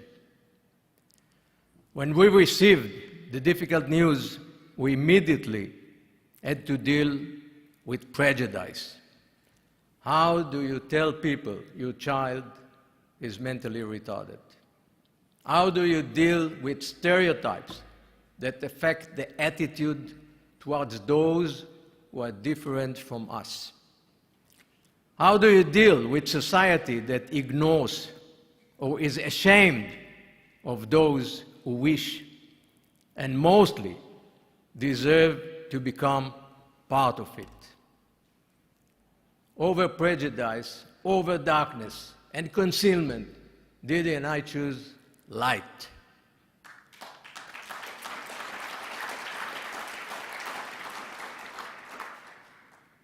We decided never to be ashamed of our beloved son, Eran, to give him everything we can and be seen with him in public if we so choose. We decided that the best way to root out prejudice is to talk about Eran, our son, and his world.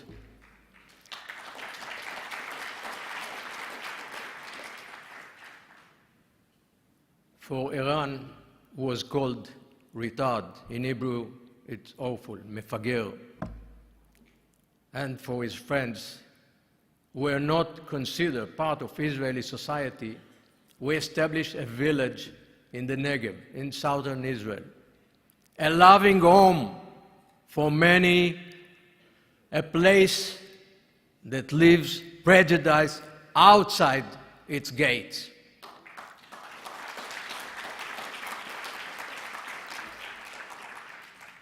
A place that best realizes our vision to give our beloved son and anyone else who needs it love and quality of life while integrating them into our society. our son Eran passed away more than 15 years ago, I believe that in his lifetime, we managed to make a small crack in the wall of stereotypes and prejudice, the surrounding mental retardation. But we still have a long way to go.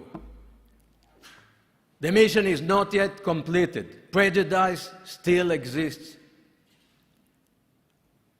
threatening and endangering anyone who is different, anyone who chooses a different lifestyle, sometimes even anyone who thinks differently. Friends and colleagues, several months ago, when I took upon myself the role of the Jewish Agency Chairman of the Executive, I knew it would be a direct continuation of my journey, my life's journey. A journey of commitment to defend the Jewish people and fight anyone who is driven by prejudice and harms those who are different from them.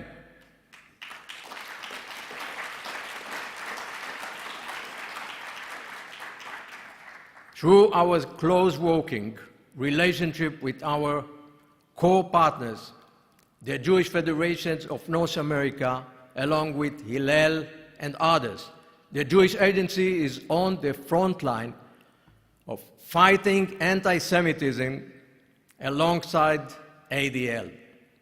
Our shlichim, some of them sitting here in this hall,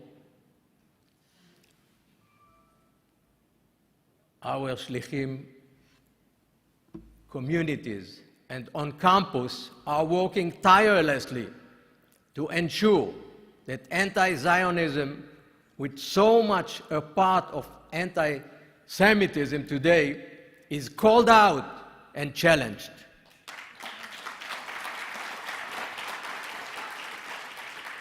It was clear to me that this was my opportunity to bring hearts closer together and connect the different parts of the Jewish people, regardless of their origin, color, or religious perceptions, may they be Orthodox, conservative, reformist, or secular.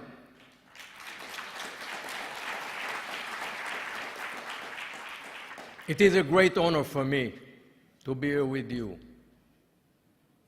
Our gathering here reflects the Jewish Agency and the ADL common goal. It is vital for us to unite forces, to stand firm and be determined, to instill Jewish pride, the pride of a nation that has heritage of wisdom, but also of suffering, a nation that many times follow the prophet's vision of a more just society, a society which is driving to make Tikkun Olam a much better place.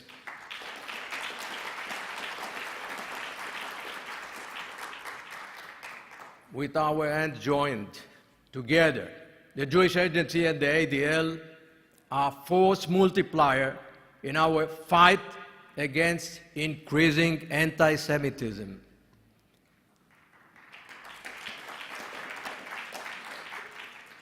It ensures the well-being of Jewish communities. ADL allocates extensive resources to ensure their safety. I would like to express my personal gratitude and appreciation to you, Jonathan Greenblatt, and thank you, and the people of ADL, all of you, for your important work. Thank you for standing firm and tall, impressively and inspiringly for many years to support the Jewish people and the State of Israel.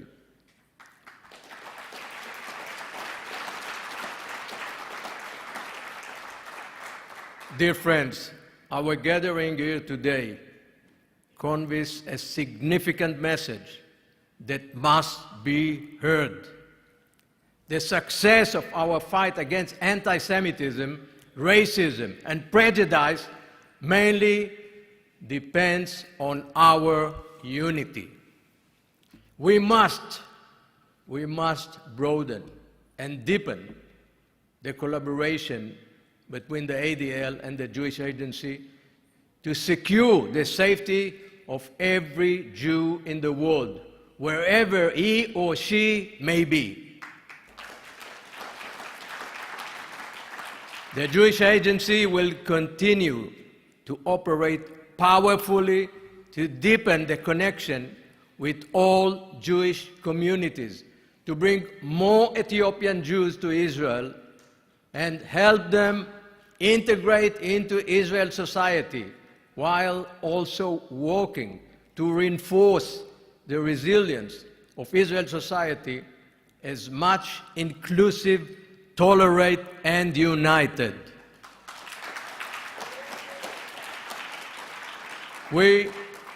Thank you. We will continue to establish and reinforce our historic, long-standing alliance, the partnership between world Jewry and the State of Israel. True, we have more mutual challenge, we have more goals we wish to promote together, mainly among youth, but I'm convinced that together we can face any challenge.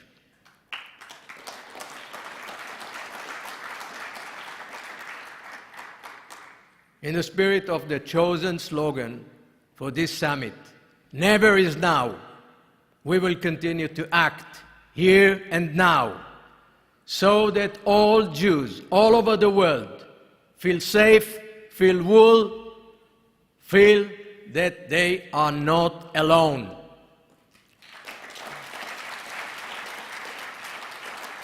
Thank you, my friend, and good luck to all of us, and maybe bracha, bless, at all of us. Thank you very much.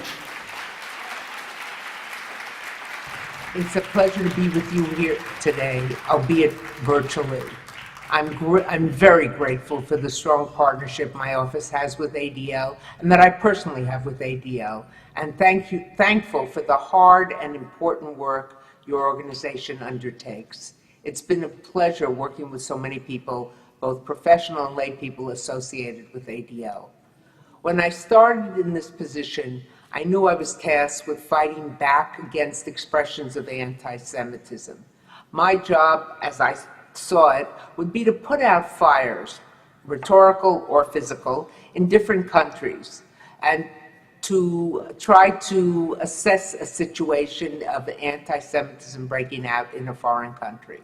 And if the fire had already been extinguished, so to speak, if the issue was already passed, to help the leadership of the community, the leadership of the country, to make sure that the embers had been sufficiently stomped out to prevent them from re-emerging in yet another conflagration. But my position is not entirely reactive, and I've had many opportunities to work proactively. As you well know, I serve as the Special Envoy to monitor and combat anti-Semitism at the U.S. Department of State, and I've been serving here now for about 6 months. I've had a bevy of opportunities to address anti-Semitism in a broad array of countries. Sadly, I work in a growth industry. The best wish I received a few months ago on Erev Rosh Hashanah from a friend was, "May you have a light workload this year." Sadly, it's not turned out to be the case.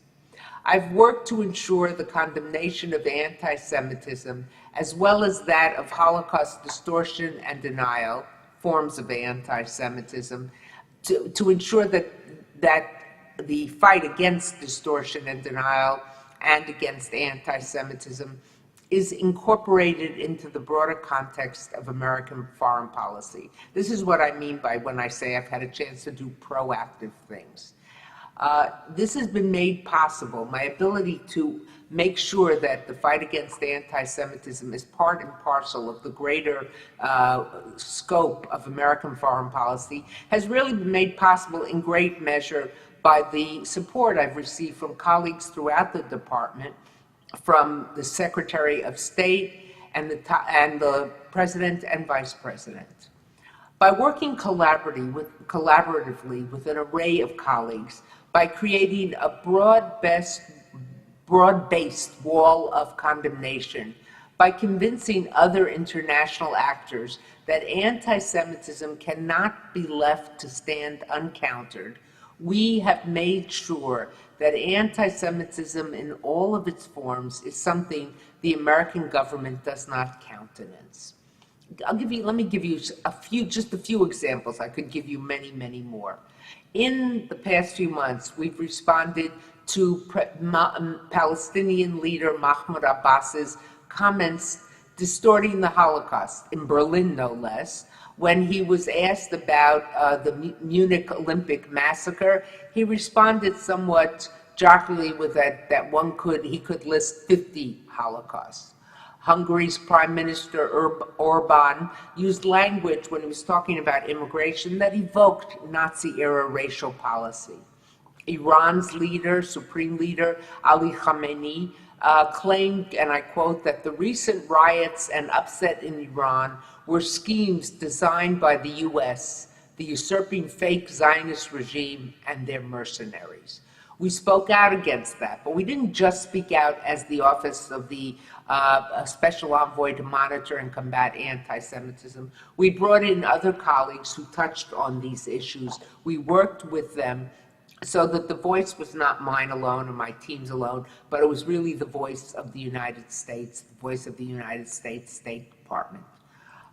We have made clear on these occasions and numerous other occasions that fighting anti-Semitism is not a niche issue of concern to one small group about the welfare of one small particular group of people, but is central to the fundamentals of American foreign policy.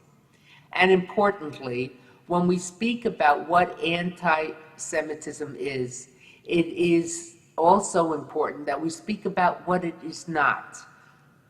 Clearly, as you well know, criticism of Israel is not ipso facto anti-Semitism. It can be, but it need not necessarily be. We are very careful to call out anti-Semitism when we see it, but not to call out other acts with which we might disagree, but which are not necessarily anti-Semitic. We do that because we want to ensure that when we say something is an anti-Semitic act, it has the sting of 1,000 cuts, that we aren't using it glibly, we aren't saying it glibly, but we're being exceptionally careful. Before entering this office, I thought my job might be frustrating. I was wrong. I thought it might be frustrating because I would be limited in what I could say in the freedom to act, but it's been the exact opposite. In great measure because I've had this opportunity to make sure anti-Semitism is integrated into American foreign policy. Moreover, I have colleagues throughout the building who have reached out to my office and to whom I've reached out for guidance about how best to proceed. But mostly I've been blessed by having a president, vice president, and a secretary of state who passionately, enthusiastically, and completely support my mission, and who recognize that the fight against anti-Semitism must be a bedrock of American foreign policy, irrespective of where that anti-Semitism comes from. Let me close on a personal note. I've had a long and storied career of books, successful lawsuit, and most precious of all, thousands of students.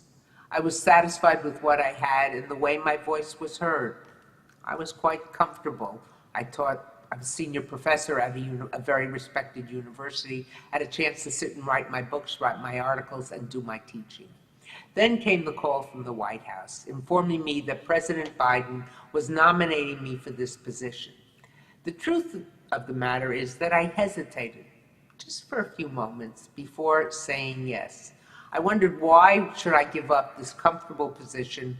It's rather comfortable job, and more importantly than the comfortable job, the freedom to say what I want, when I wanted to say it, to write what I want, to become part of a very large, complex, and talented, but nonetheless large and complex bureaucracy. I was telling a friend that I was having some doubts, and she said to me, "You must do it. You can make a difference." I can think of no better epitaph that one would want at the end of 120 years then you've made a difference. So many of the people to whom I'm speaking, so many people associated with this organization, lay and professional, have made a difference. Then came a rather long and complex confirmation process, during which so many people stood by my side, had my back, and when my spirits flagged, cheered me on. And no group and no organization surpassed that of the ADL in support, in encouragement, and in letting me know that they would do whatever they could to make sure I got into this job, not because they were friends and not because of my long-standing relationship with ADL, but because they really believed I was the right person for the job. I am very grateful to the organization, and very grateful to so many of the individuals who are associated with ADL. One of the cornerstones of Jewish tradition is hakarat hatov, recognition of the goodness that has been done for you, gratitude. Traditionally, the first words out of a Jew's mouth in the morning were modeh ani, from the root todah, thank you for having restored me and brought me to life. And so I closed with those very words, modeh ani. I am very grateful for this opportunity to make the world safer, not just for Jews, but for democracy and democratic values. I am humbled to do this in the name of our President and the United States government. And I am even more grateful that throughout this effort, both during the confirmation process and even more so now, I have had you by my side. Modeh ani, thank you. Thank you, everyone, for attending Never Is Now. We look forward to seeing you next year.